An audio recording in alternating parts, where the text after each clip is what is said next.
Bem-vindos de volta, galera. Mais uma sessão aqui no nosso palco global. All right, everyone. So we have another session on our global stage transmitted all over the world. So we're back. Our next session is going to be in English. So we've already had talks in Portuguese, in English. We will have sessions in Spanish as well. So now I would like to present the next talk, which is driving cultural change with cloud adoption with Éric Secco. The floor is yours. Good afternoon, everyone. Hope everybody had a good lunch and is ready for some content here. Right. First of all, as you can see, no surprises there. My name is Éric, and I'm not a sociologist. I'm not an anthropologist. I'm a sales manager. All right. But the topic I'm going to cover here is cultural change. Right. So how does a sales manager qualify to talk about cultural change? Well, I've been doing this cloud thing for quite a long time already. In AWS, I joined AWS almost 6 years ago. And before that, I also worked with cloud computing at another place. And over this time, I've seen that, and I think you all kind of feel that same way in your own companies, that every time that something different is about to happen, or a different technology is coming, or a different project, people get anxious and people become the hardest blocker for anything to useful or for the goals to be reached. So with cloud computing, it's the same, but it's a rare thing that we can experience such a transformational change all over the globe with one technology. And if you think about it, cloud computing is permeating your life in different areas. I usually joke, and I think this is a very common abstract. If you look at your phone, every single app there is powered by cloud computing, some way or another, but mostly for everything. If you're using an app on your mobile phone, chances are they are hosted in the cloud, right? So it has changed our lives and companies as well. So I'm going to cover this today. I'm going to talk about a little bit of culture, performance. What is culture anyway? What are the trends that we're seeing at AWS? I'm going to glimpse to you a little bit of our culture and how that helps drive change when we need it. But the first thing, cloud transformation. This is the thing behind the cultural change that we're seeing and the companies are trying to accomplish as well. So, first thing, AWS. How many of you here know what AWS is?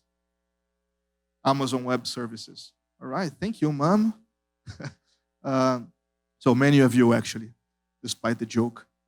So, with AWS, you're able to quickly and easily have access to enormous computing power, or just a little bit, for everything, almost everything on the realm of your IT or infrastructure needs. So you can spin up a virtual machine, or you can have access to application services, database services, machine learning services, all very quickly and instant availability. And you're going to pay for it only in a way that we call pay as you go, right? If you use minute, you're going to pay for a minute. If you use it for 30 days, consecutively, you're going to pay for that. So it helps companies drive costs down, drive cost of innovation down, and basically innovation, the speed of innovation is actually the most important thing or the most important driver for customers or companies worldwide to adopt cloud. So, but as we're talking about agility, this is not how companies usually operate. They want to be fast. They say they want to be fast, but actually, we've been trained our whole life to avoid change, because change is difficult. Change drives uncertainty. And in business, well, you want some kind of certainty, right? So this kind of gets into the way of adopting cloud as a business strategy. So cloud is going, no doubt, to have an impact on how you do business. And it's not, you don't have to trust me. Please trust Gartner. I think they're a better source of information. But they have acknowledged that actually knowledge, mindset, and behavior are the three main workforces that interfere with the agility or ability or even willingness of employees in a company to adopt cloud or to reach any of your company's desired outcome. And I think it's easy, and I'm gonna give you a personal example. I've been working with SaaS, or I've been helping customers adopt SaaS and cloud for quite a while now. But I have this example that is very vivid in my mind from a large software company in Brazil that they were all saying, we are going to adopt cloud. We're now cloud first. We're going to sell SaaS only. But, you have to align your actions to your words. Right? And I remember every time a sales executive or sales rep in that company, they used to book or put on their CRM many opportunities to sell SaaS software. But at the first difficulty, that would immediately turn to on-premise traditional licensing sale. And the reason behind of that is not that they didn't like SaaS. They knew it was easier. But the company hadn't changed how they commissioned, how they paid the variable compensation of the sales team. So because in SaaS, usually you're paying monthly fees, and in selling licenses, you're paying almost all of it up front. The commissions were all up front as well. So they didn't have any incentive or any financial incentive to do any other way, right? So this is very vivid for me. So you have to it's not only knowledge, mindset, but behavior and the tools behind it have to be aligned as well, so this can work. So what is culture anyway? I like this phrase, which is, culture is the way we do things around here. The other day, I was talking to a coworker, and he was telling me his kids are starting to go to school. And as you know, in the US, they have those traditional yellow buses that pick up the kids and take them to school. It's kind of different from Brazil and other places in Latin, but that's very typical in the US. And the kids, when they got home from their first day at school, they said, "Hey, Dad, we're the new kids." And as soon as we walked into the bus, I tried to sit on the back of the bus, and someone said, "Hey, you are the new guys. You are at a younger age, so you guys sit on the front." So the culture of the bus taking at that place is, hey, new kids go in the front. We are the oldest ones. We decide where we go. We sit on the back. So that's a bit of culture happening in our daily lives. And uh, this applies to us as well in our companies. And it's as you can see there, this encompasses values, beliefs, practices on your daily basis in your company. It's not only for buses, but inside your company, you can remember how things are done here. And when you try to do something a little bit different, there's someone that is pushing you back to get back to the old ways or the traditional ways of doing that, because that's how we do business around here. So I'm going to talk to you a little bit about our culture on AWS. I'm going to be really quick here because I think most people have heard that Amazon has this culture of being customer obsessed, and we actually aim to be the most customer-centric company in the world. That's our goal. So would that happen, or would we have been able to launch so many customer-centric services and products if that was only a phrase painted on the wall? Probably not. So at Amazon, we have written down what we call leadership principles, and they are a pure reflection of our culture. More than that, it's one of the first times in my life that I worked in a company that actually I could see that I was living those cultures, those leadership principles, or those cultural traits on a daily basis. So I'm going to give you one example, and then I'm going to give you a real case. So I'm going to focus here on one LP that we call Insist on the Highest Standards. And we expect every employee to have that in mind, because this is how they're going to be measured. This is how we hire them. This is how we evaluate them on a daily basis, on our biannual evaluation of performance. This is how we are looking at our employees. And I'm going to explain to you why later. But so take this leadership principle called Insist on the Highest Standards. I'm going to read it. So leaders are relentlessly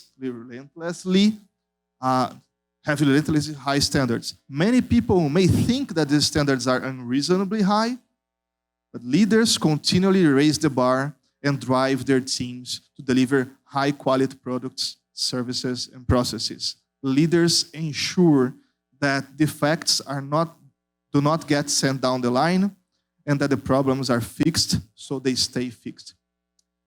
And I can think about many examples of how we actually use this daily on Amazon, right? On AWS.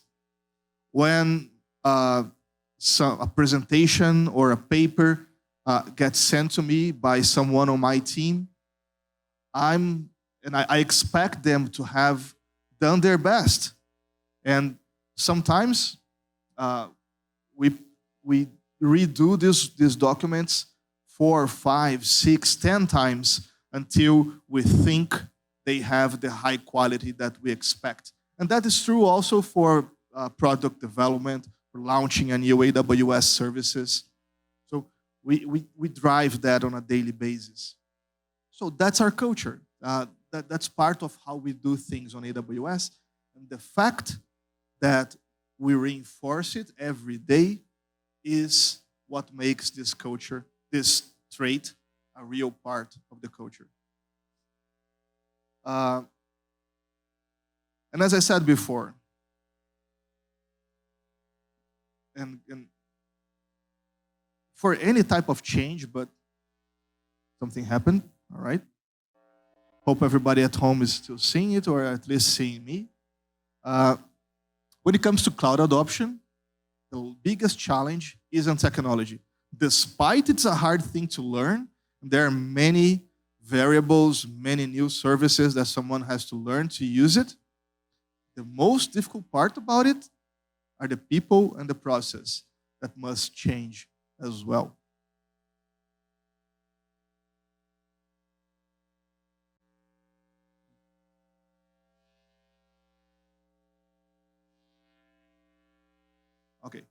So there are different types of changes. And depending on how transformative they are, they're different. So improvement. Let's say you use an ERP, a German ERP that is very famous around there, and you have a new version of that software, of that ERP, that has to be upgraded. That's an improvement, right? People's lives are not going to change by that. Probably they were very impacted when they were adopting it, but on that upgrade, it's not going to change their lives. It's the same system, it does the same things. Probably the interface is not going to change that much. You're already familiar with that. But you have new functionality, maybe it's faster, maybe it has a new database that consumes a lot of storage or of RAM. But life is not going to change that much. So that's improvement. When you look at transactional, you also, so that in improvements are much related to tool sets, to the tools that you're using to do something. When you're talking about the transitional change, it also involves changing the skills of the people that are operating this technology. Maybe you are familiar. Well, if you go to a public hospital in Brazil, many of them, some years ago, they would use paper registration. That's called, what's the name of that in English? I forgot. But the paperwork that you have to sign when you're entering in a hospital. That was all manual. When they started using the digital ones, well, that also involved changing the knowledge and the skills that the people operating the systems had to have, right? So that also involves skill set. Now, I'm gonna go back to the cloud adoption, right? As I said in the beginning, the most important thing that companies are looking for when they adopt the cloud, many people may think that it's cloud-driven, it's cost-driven change. It's not. Of course, cost reduction is a benefit. It's a strong one. We love that. Companies love that, CFOs especially. But the main driver that we see with all our customers is speed of innovation. Now, let's take that and dive deeper a little bit. When you're talking about speed of innovation, it's not a tool set. It's not the technology of cloud computing that is going to drive that. So, Sensedia is a software company, and that's where my team specializes. Is there any software developer or people that work in software companies here? All right, some. Okay. Maybe you're going to relate to this better than others. So, some time ago, there was this concept of software development that was called waterfall.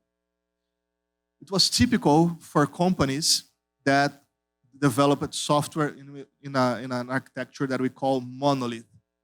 So it's a block of software. You cannot run anything without the rest. When you were developing it and you had new functionality that you wanted to apply and have an upgrade, it was hard because you had to make sure that that small change that you are entering there worked with everything that was already there. And typically could take anywhere from 2 to 12 months until you release a new version of your software. Maybe more. There are companies out there that are still living by that. They're releasing annual upgrades for their software, probably because they are still working with monolithic architecture and are still working on this waterfall methodology. Cloud allows us and allows you as a company to change that. But to change that, You're gonna have to train people, so they're gonna improve their skill sets.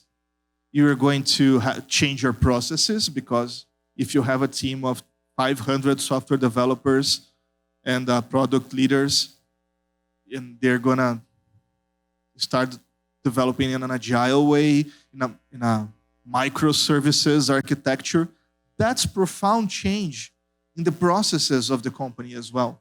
Not only technology, not only a skill you have to learn, but a company has to learn.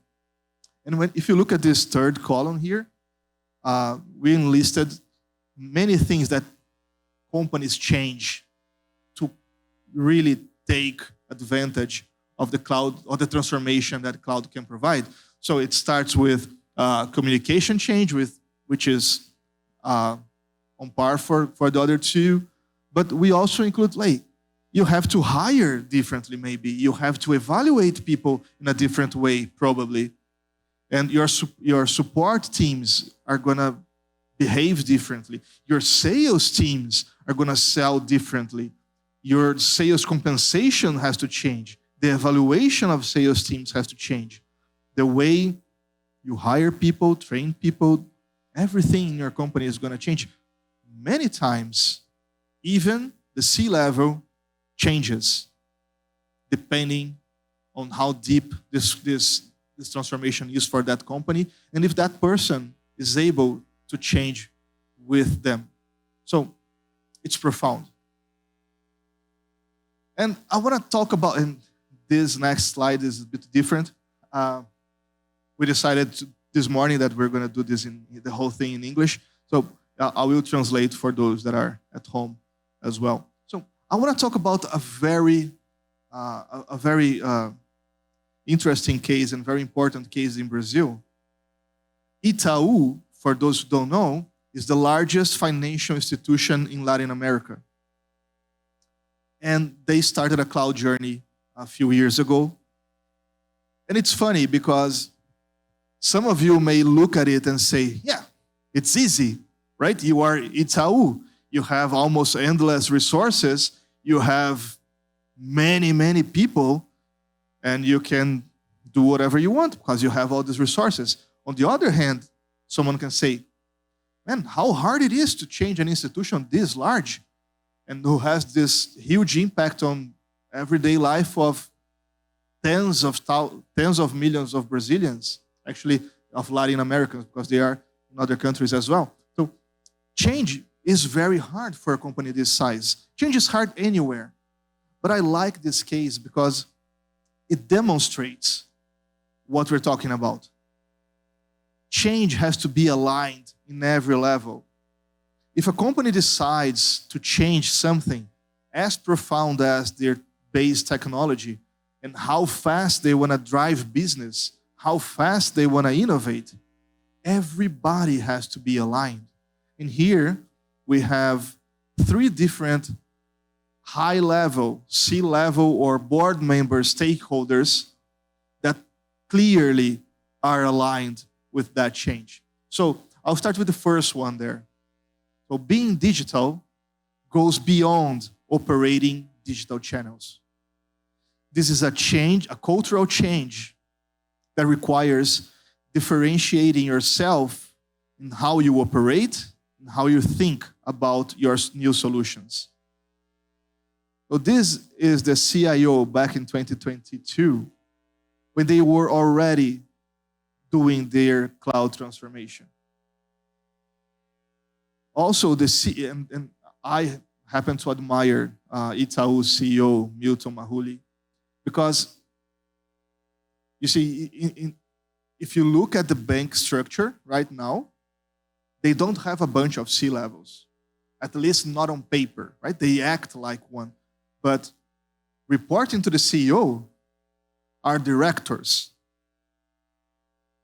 So they just cut a level of management so the company could be more nimble, more agile. And one thing that I love about what he said is this: we don't want innovation areas, an area of innovation, because innovating is everybody's responsibility. That's very profound, right? So how do you enable anyone in the organization to actually innovate? Think about how hard that is in in the largest financial services institution in the country. And you are a regulated industry. You cannot change everything as you wish because of regulation. But they want, if the branch manager sees something that can be improved, they want them to be able to improve it quickly and then deploy it. And if it works, deploy it again elsewhere in the company, in other branches. And that is true for their data team, who's driving analytics and machine learning. That's true for their payments, for their core banking. So every team inside Itaú now has the ability to innovate faster. And then the last quote is just from 2 weeks ago. So, for example, related to cloud, the bank is already with 50% of its platform in the cloud. And as not every single system is going to migrate, this means that 70% of our modernization, of our cloud modernization, is already done. So this started 3 years ago. It's possible, right? It's possible to drive fast change, real change, if everybody is aligned. So I wanted to bring something here that relates directly with Sensedia as well, and I think to everyone, right? People usually say that cloud has different flavors, like infrastructure as a service, platform as a service, and SaaS, and software as a service, which is SaaS, or we call SaaS. And the good thing is, the higher you go from infrastructure to software as a service, the easier it is for an organization to adopt and be more agile and drive change. Because they have to think about less parts. There are less gears working with each other that you are responsible for. So Forrester did an analysis a few years back, and the main driver for digital transformation among enterprises is SaaS adoption, is adopting software as a service. Now, I'm going to give you one example, what is SaaS and what is not, right? So if you buy software and they send you a box or a CD or a link for you to install it in your computer, in your server, that's not SaaS. That's just you buying software. On the other hand, if you start using, for example, Salesforce, a CRM, or Pipedrive, or there are many others, right? They give you an ID and a password. And you go into you go into an application in your mobile phone or a link on your browser, and you start using. So that is SaaS. Right? And that's how fast it is to contract and deploy and start using. So that's why SaaS is the main driver for digital transformation. And also, as a side note, SaaS is also where the most of the revenue for cloud is. And Sensedia happens to be one of our main partners in Brazil, actually in Latin America, and now expanding internationally with offices in the US as well. So at AWS, we have this concept or this tool called AWS Marketplace, where software companies can provide their solutions through this marketplace. Think about it as a marketplace on Amazon, right? Sometimes you have third party selling products there. And here's the same thing. So today, if you are in a large organization and you already use AWS and you want to have the easiness of contracting and deploying fast an API management solution, you can go on the AWS marketplace and buy Sensedia from there already. And I'm very glad to say this because there are not yet many companies in Brazil doing this, but Sensedia is already doing this globally with AWS with some very interesting use cases among Latin American companies, including banks, including technology companies as well. So I think this is awesome. And I feel very glad that our team's job is to help our partners like Sensedia be even more successful globally than they would be only in Brazil. So with that catch and talking about our great partner Sensedia, I'd like to say thank you to every one of you. There you go. Say thank you to every one of you for spending the time with me here.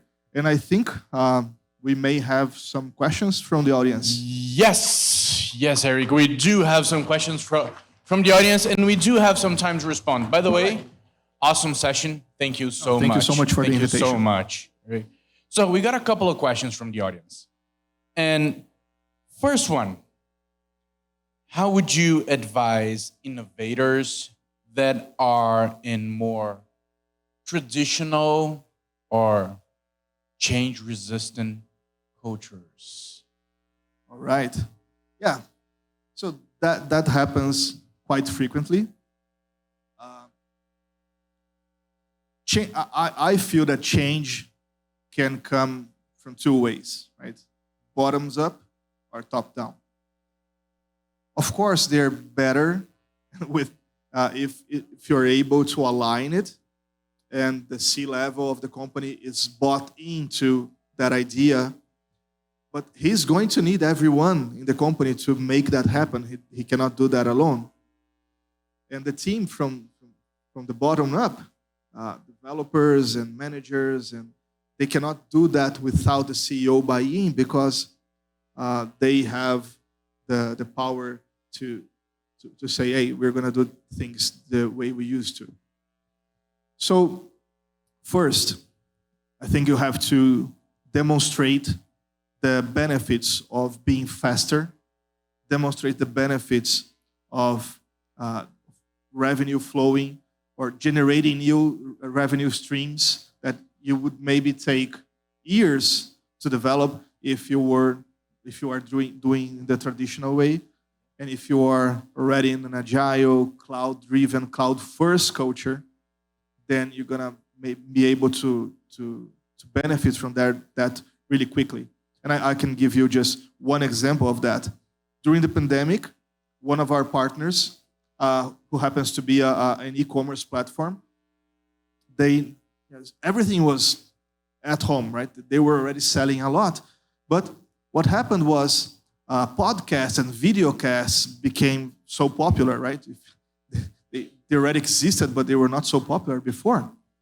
And they saw that video selling through video was catching up or could have a huge potential. So in 3 months, they developed a test version or what we call a demo version of it.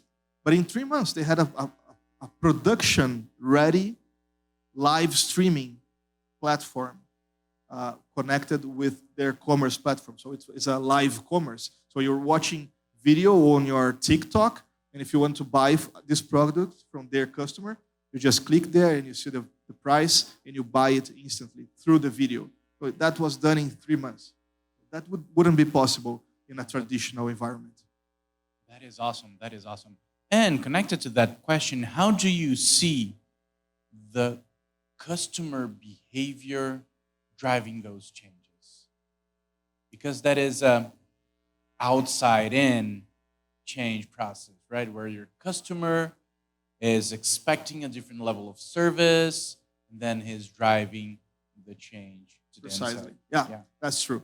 And actually that is you probably don't want to work on a place that is so different from your life, right? You see that the companies you buy from on your personal life, they are so fast, so adaptable, and you happen to love their experience as a customer. If you go to your company and that's not true inside, you're going to notice that there is something wrong, or at least something that can be improved. So I think every one of us as consumers or as customers bring that into our companies. So it's impossible to separate those things. And that force from the customers to the inside happens or also for the employees, right? Yeah, So precisely. Yeah. I think that's inseparable. Yes, for sure. Eric, Thank you great so much. session. Thank you so much. It's a pleasure to have you here. Thank at you. APIX. Thank you for the invitation. It's a pleasure. Thank you. Thank you. Pessoal, e a nossa próxima Our next session is Beyond the Regulation and Data Economy. We're going to have a discussion on LATAM. We'll be back in a few minutes. See you soon.